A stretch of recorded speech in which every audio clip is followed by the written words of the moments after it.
우리가 잘 아는 독일의 유명한 작가인 헤르만 헤세의 작품 중에 어거스투스라고 하는 작품이 있습니다.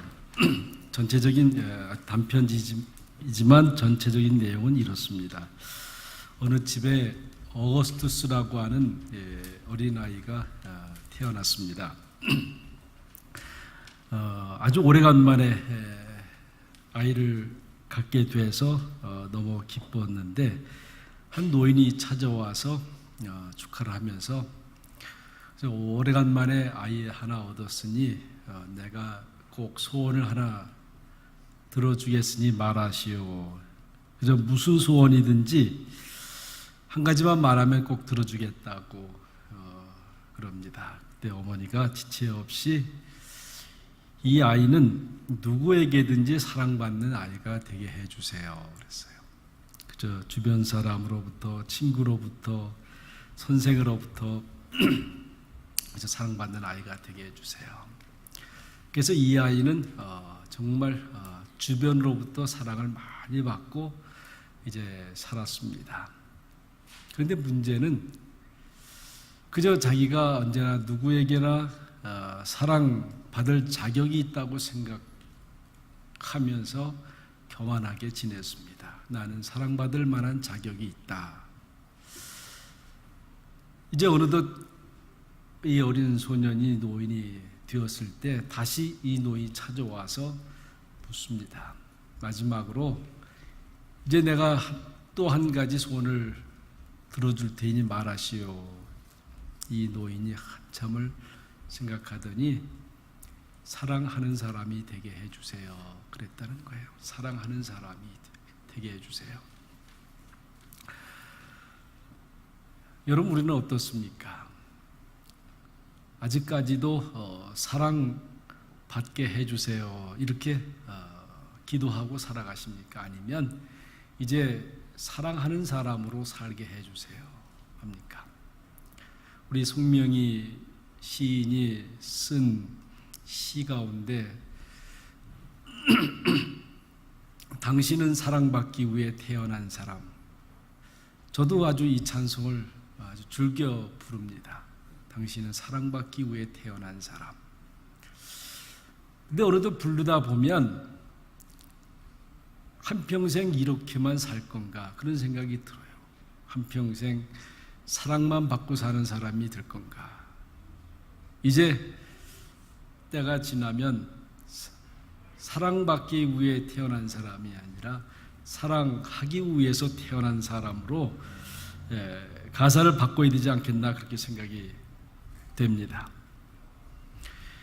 여러분, 사랑 없이 생명은 사실은 존재하지 않습니다. 우리가 믿거나 말거나 알거나 모르거나 어디에나 사랑은 있어요. 이 사랑 때문에, 어쩌면 이 원초적 사랑이 있기 때문에 사람이 태어나고 그 가운데 성장하고 그 사랑 가운데 살아가는 것이라고 생각됩니다. 과학적으로는 많은 우주의 법칙이 있지만 우리가 영적인 눈으로 보면 이 온 우주는 사랑으로 창조되었고 사랑으로 운행된다고 볼 수 있습니다. 그러기에 우리는 하나님을 사랑이라고 그렇게 고백하는 겁니다. 바로 그 사랑이 바로 창조의 능력이 있고 이 우주를 유지해 나가는 원동력이라고 생각합니다. 그런데 살아가면서 문제가 있지 않습니까? 우리가 처음 여러분 예수 믿을 때 아니면 처음 교회 나올 때 아니면 정말 탕자처럼 방황하고 방탕하다 처음 교회 나올 때 우리는 하나님의 은혜와 사랑이 얼마나 큰가. 여러분, 말씀을 들으면서 때로 찬송을 하면서 그 사랑에 감격하면서 더 큰 소망 가운데 은혜 가운데 살기로 다짐하지 않습니까? 내가 이제는 착하게 살아야 되겠다, 선하게 살아야 되겠다. 뭔가 뜨거운 마음으로 이제 시작을 합니다마는 조금 시간이 지나가면 점점점 사랑이 식어지게 됩니다. 그리고 때로는 어려운 일이 있을 때 정말 하나님이 계시는가? 하나님이 혹 나를 버리지 않으셨는가? 하나님을 향한 그 뜨거운 사랑이 식어지고 맙니다. 그래서 사도 바울은 갈라디아에서 믿음으로 시작했다가 율법으로 마치겠느냐 그럽니다. 믿음으로 시작했다가 율법으로 마치겠느냐, 다시 말하면 은혜로 시작했다가 사랑의 뜨거운 마음으로 시작했다가 율법으로 마치겠느냐 그렇게 물어요. 아마 우리에게 그런 똑같은 마음이 있지 않나 생각이 듭니다. 저도 목사로서 늘 그것 때문에 몸부림쳐요. 나에게 주신 그 뜨거운 사랑을 잊지 않게 해주세요. 회복시켜 주세요. 그때 가졌던 그 뜨거운 마음을 회복하는 것이 굉장히 중요한 것입니다. 문제는 그 사랑의 깨달음이라고 할 수 있습니다. 여러분, 감격이라든가 기쁨은 어디서 옵니까? 사실은 깨달음에서 오는 것 아니에요? 아, 이거였구나. 아, 이 사랑이었구나. 그걸 깨닫는 순간에 감격이 오고 기쁨이 옵니다. 그런데 문제는 사랑이 없는 것이 아니라 사랑을 모르고 산다는 데 문제가 있습니다. 여러분, 알거나 모르거나 우리의 육체는 물리적 사랑을 받고 살아가요. 그렇잖아요. 먹음을 통해서 우리 육체적 삶을 살아가고 있습니다. 또 인격은 정신적 사랑을 받고 살아가요. 그렇게 커져요. 더 나아가서는 우리의 영혼은 영적인 사랑을 받고 살아가는 거예요.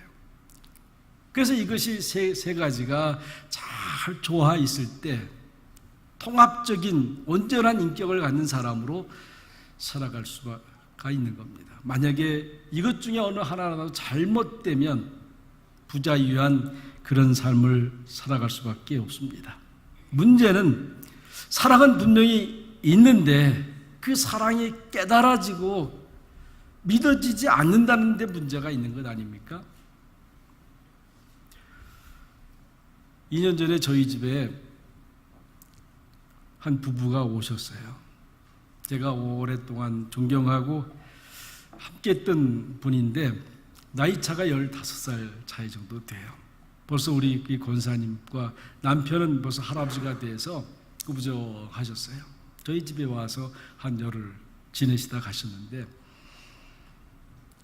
이 남편분이 40 조금 넘었을 때 이 권사님이 이분하고 결혼을 했어요. 근데 그때 이미 이 남편한테는 딸이 셋 있었어요. 중학생 딸 2, 초등학생 딸 1. 정말 이분을 사랑했어요. 이제 사별을 해서 혼자 딸 셋을 키우는 모습을 보고 정말 사랑을 해서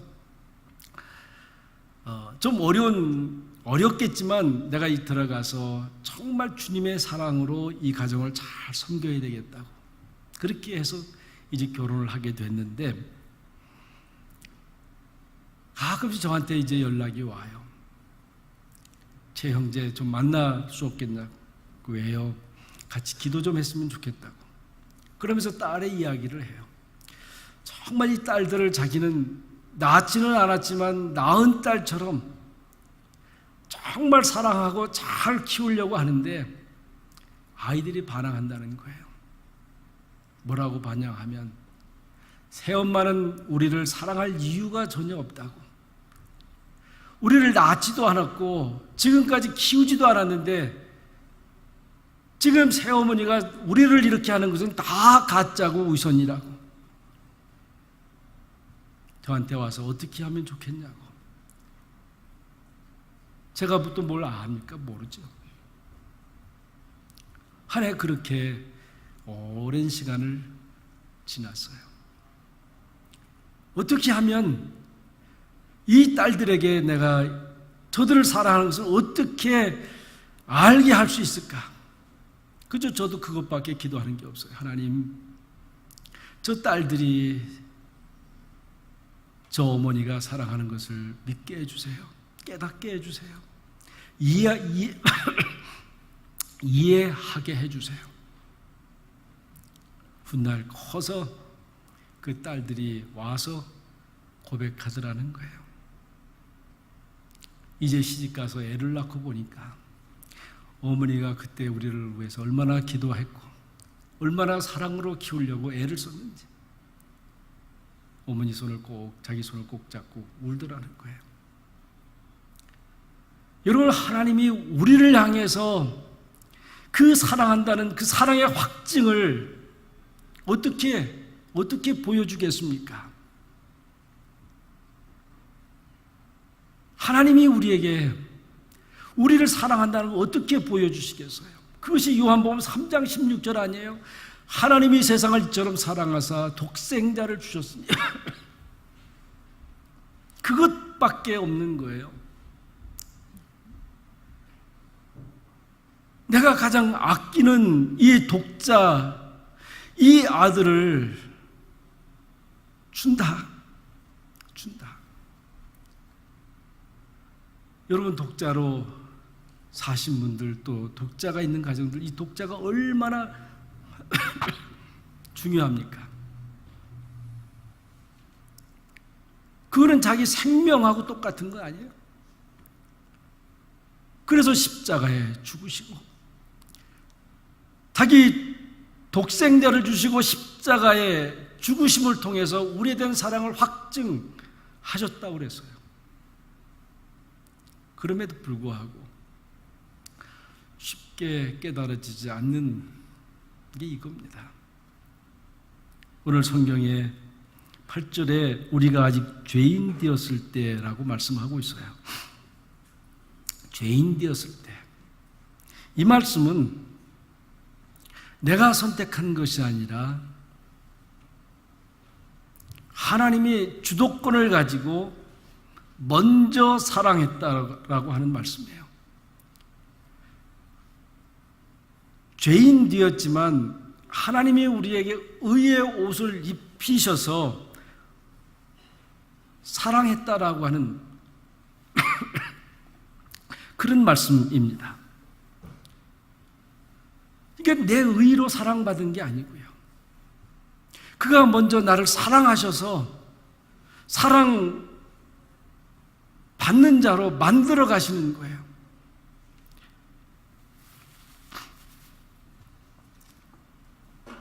우리가 그걸 알아야 돼요. 사랑 받을 만해서 사랑 받은 것이 아니다.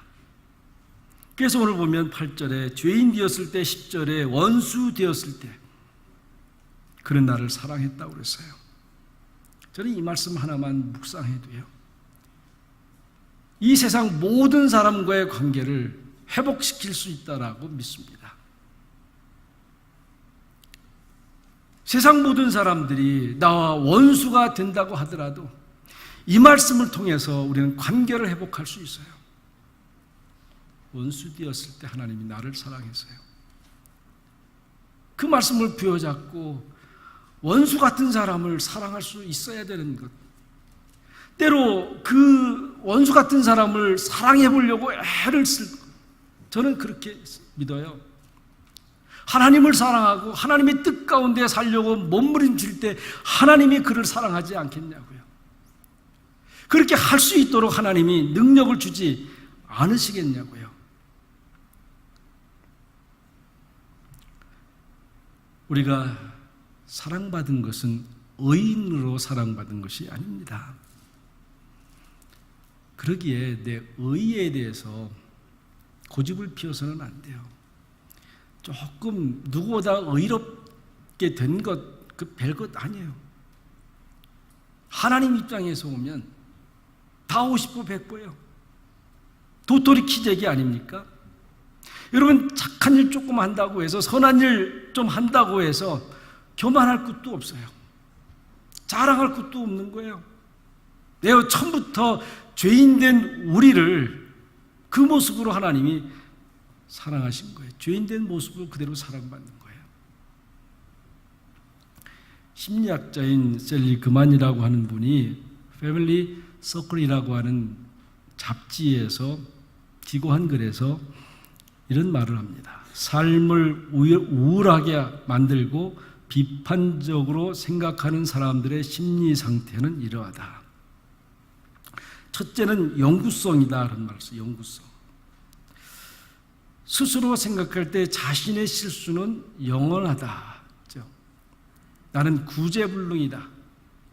제가 청소년들 상담을 많이 이렇게 하면서 청소년들이 와서 먼저 하는 말이 있어요. 목사님, 저는 구제불능입니다.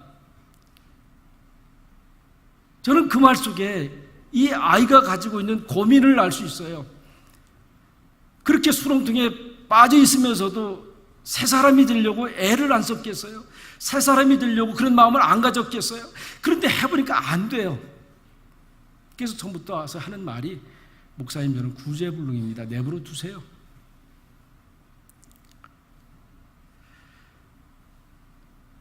둘째는 확산성이라고 하는 말을 써요.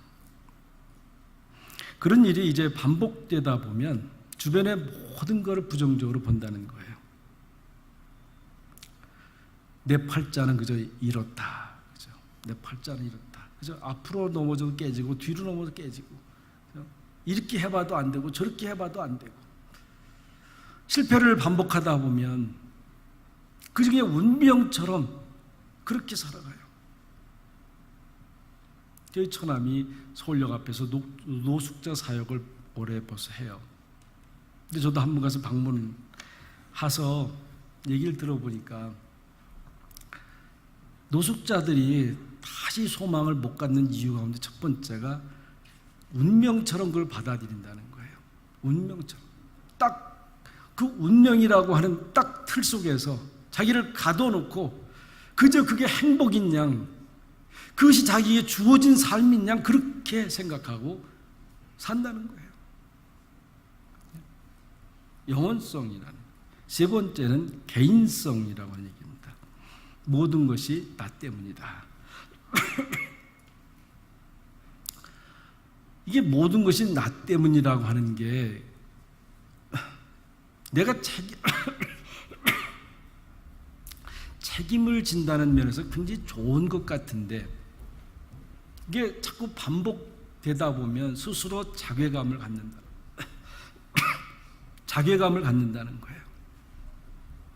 그래서 이렇게 하다 보면 어떤 사랑이 와도 그 사랑을 거부한다는 거예요. 그 사랑에 대해서 부정하게 된다는 거예요. 그렇기 때문에 성경은 우리가 하나님과 원수 되었을 때 하나님은 죄인된 나를 사랑한다는 사실, 하나님이 사랑한다고요. 내가 너를 사랑한다고 할 때 무슨 말을 하여야 하겠습니까? 죄인된 너를 내가 그냥 사랑한다고 했을 때 뭐라고 응답할 수 있겠습니까? 사실 사도 바울은 우리가 아는 대로 공부를 많이 한 사람이잖아요. 학자로서 얼마든지 자기 나름대로 연구를 하고 살아갈 사람인데, 우리가 아는 대로 그리스도인들을 엄청나게 핍박했잖아요. 그 대표적인 사건이 스데반 사건이에요. 스데반을 죽이도록 선동하는 역할을 누가 해요?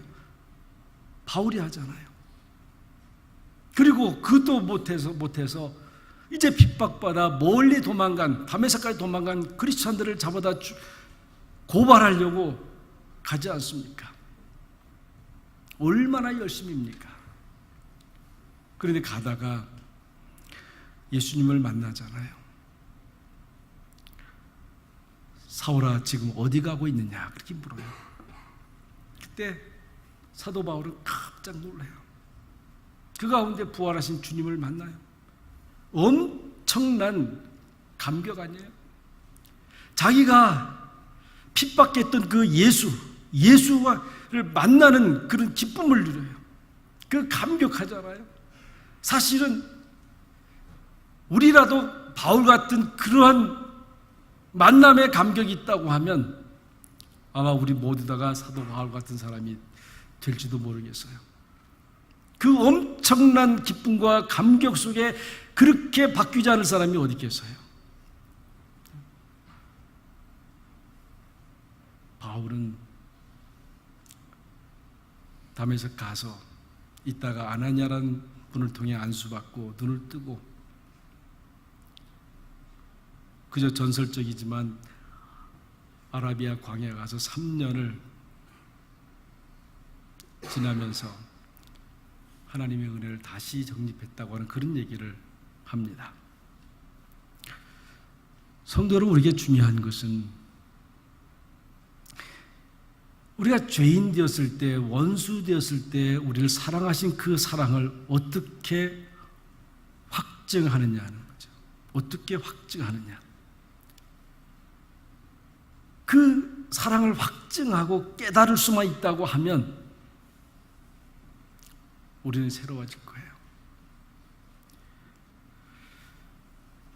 다 비슷한 경험이겠지만은 여러분, 부모님들의 사랑을 어떻게 기억하시고 사십니까? 저는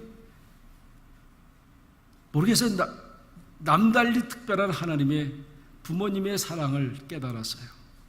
40 넘어서요. 시골에서 농사져가면서 학비를 대주고 용돈을 대주시는데 그때는 몰랐어요. 당연히 주는 거라고 또 선배들이 또 저한테 그렇게 가르쳤어요. 어떻게 해서라도 부모의 돈을 갖다 쓰는 게 잘하는 학생이다. 갈 때마다 아무 이유 안 묻고 주었어요. 당연히 받는 거라고 생각했어요. 근데 어느 때 한 번 얘기하시더라고요. 내가 서울에서 내려올 때마다 가슴이 철렁했다. 왜요? 그 농사 져가면서 용돈 줘야 되는데, 학비 줘야 되는데 땅 얼마 가지고 그걸 안 입고 못 입고 쓰면서 주는데 그래도 당연한 것처럼 생각했어요. 40이 넘어서 애 키워보니까요, 정말 부모의 사랑이 얼마나 크다고 하는 것. 그래서 창피한 얘기지만 전 서울에서 한 6년 반 살았어요. 살면서 거의 일주일에 5번을 시골에 갔어요. 아무리 피곤해도 그 사랑을 깨닫고 나니까요, 하루라도 아버지를 뵙지 않고는 견딜 수가 없었어요. 언제도 말씀드렸지만 제가 하도 그러니까 우리 집사람이 저보러 내 아버지하고 살아라 그래요. 그럴 만도 하잖아요. 저녁 때만 되면 집에 안 들어오고 시골 내려가서 밤 10시, 11시에 들어오니까요. 그 사랑을 깨닫고 나니까요. 제가 아버님 돌아가신 한 달 전에 같은 이불을 썼어요. 침대, 그 좁은 침대에서 암 이제 말기였지만 같이 이런 얘기 저런 얘기, 어릴 때부터 쭉 살아온 얘기를 했어요. 여러분, 그 사랑을 깨달을 때 기쁨이 있어요. 감격이 있어요. 그리고 나도 어떻게 해야 될지 그걸 배우게 돼요. 우리 하나님은 십자가를 통해서 사랑을 확증해 주셨어요. 여러분, 십자가 달리신 예수 그리스도를 볼 수 있기를 바라요. 지금 이분이 두 손에 두 발에 못이 베껴서 지금 신음하고 있잖아요. 피 흘리고 있잖아요. 그러면서 자기를 향해서 돌을 던지는 이들을 향해서 용서해달라고. 만약에 예수님이 저기에 안 박히셨다고 하면 지금 내가 십자가에 못 박히는 거예요. 얼마 전에 한국에서 자기 딸 친구를 죽인 사람이 잡혀서 나오면서 한 말을 제가 들으면서 저놈이 어떻게 저런 말을 할 수 있을까? 잘못했습니다. 그러면서 영원히 불타는 지옥에서 이 벌을 달게 받겠습니다. 그 알면 그 말을 할 수 있겠어요? 지옥의 영원한 불타는 곳에서 벌을 받는 게 얼마나 고통스럽다는 사실을 알면 그 말을 할 수 있겠어요? 몰라서 하는 말이죠. 하나님이 우리에게 십자가를 통해서 그 사랑을 보여주셨습니다. 이제 그 사랑을 확증하고 회복할 수 있기를 바라요. 세상이 아무리 어려워도요, 그 사랑이 확증되면 자신감을 회복해서 새로운 세계를 보고 새로운 세계를 향해서 나갈 수 있어요. 그 사랑이 확증되면 나 자신이 새로운 존재로 발견되고 내가 얼마나 소중한 존재인가, 내게 주어진 삶이 얼마나 소중한 삶인가를 다시 한번 깨닫게 됩니다. 사랑하는 성도 여러분, 죄인 되었을 때, 원수 되었을 때 세상을 이처럼 사랑하신 그 하나님이 당신의 아들 독생자를 십자가에 못 박으셔서 우리를 사랑해 주셨어요. 아까 말씀드린 것처럼 그 사랑을 믿게 하고 깨닫게 하고 알게 하는 게 얼마나 어렵다는 사실을 알아요. 그렇지만 우리는 깨달아야 돼요. 그렇지만 우리는 그걸 알아야 돼요. 왜요? 그 속에 우리의 삶의 원동력이 있기 때문에 그렇습니다. 기도하겠습니다.